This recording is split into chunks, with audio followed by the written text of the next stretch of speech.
Dr. Ray, what do you think the new model of relationships is becoming or should become in order to have us have longer lasting, passionate, sexy, fun relationships, but given this new information?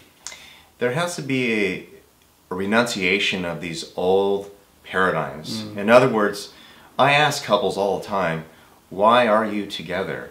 And more than often, they don't have a really clear answer that's based on what they co-created together. It's what their parents did. It's what they see in the media. And so therefore, is that with the changes of time, it also interferes the relationship, because one thing that we don't come forth with is a manual to get it right. And so here they create this ideal relationship that's based on like what they've come to know and learn from others, and yet there's no foundation of what it's supposed to look like in the future. So it's like this couple kind of going like this. Like they don't even know like why they're really together. It goes back to what I originally mentioned about all these unconscious like variables as far as the psychological attraction, the primal attraction. And that is why there's so much fighting, because it hasn't, you know, moved up to like higher awareness. I mean, it has to be about when we're together, how much beauty do we bring into the world? When we fight, you know, when we fight, like, how's that affecting our children and everyone else around us? That's interesting. So it's almost like the model is no model, or the model is one where it's not so focused on the relationship, but it's focused on the awareness of what we're creating together versus any particular model that we can see and then duplicate. Absolutely. I mean, think about this for a moment, and I hear a lot of men complain about this. They do not know what role to play in women's lives because women are, you know, more independent. I mean, women have become much smarter. You know, they're not dependent on a man anymore. So it's like, screw you, I don't need to be with you. I think, see, in other words here, is that I think people were together a long time ago is because it was for cultural needs. It was literally because she needs someone to work and make money so she can take care of the children, but things have changed. So that's not going to keep you together. I mean, most like women, at least if you are intelligent, have a good sense of self, you know, if the relationship is not working, you're going to like, you know, screw you. When I met you, I was independent, so why do I want to like get into this like unnecessary human drama?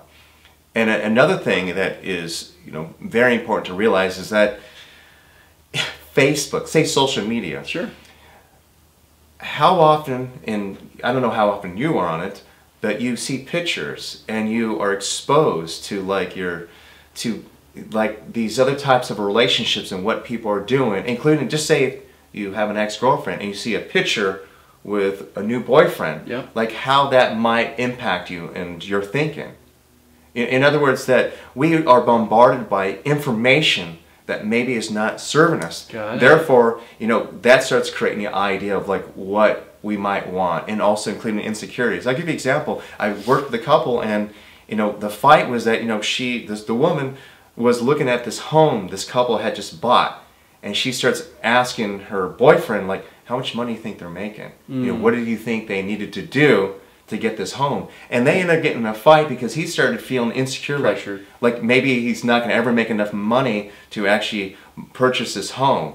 And that would have never happened. Well, first off, she was insecure to kind of be drawn to that, but it probably wouldn't have happened if she were not exposed to these pictures. And so on an ongoing basis, we have so much that we're now in an information, you know, society, and where, you know, we're being bombarded. It's not like just like some healthy, wiser, you know, Zen master knows relationships, like, you know, forget about that bullshit. It's more like all this other information that we have to process and assimilate and try to figure out whether or not that works for us. Very interesting. So it sounds like it's still about coming back to self. It's still about going, no matter whether back in the day I saw it on black and white television or today I see it on Facebook, it's about what does that mean to me, if anything, and then knowing myself well enough to communicate with my partner and create something new that might not look like a model. Yeah, absolutely. I mean, relationships, as you know, can be very difficult. So what is a bigger picture, and do you have a sacred union with your partner? I like that, sacred union. That's a great name for the new model. I like that.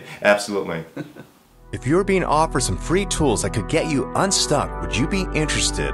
If so, Visit raydoctor.com and receive your free transformational exercises. Imagine starting each day feeling deeper love, a clearer mind, and being able to say to yourself, I really feel good. My clients love these and so will you. Get them now for free at raydoctor.com.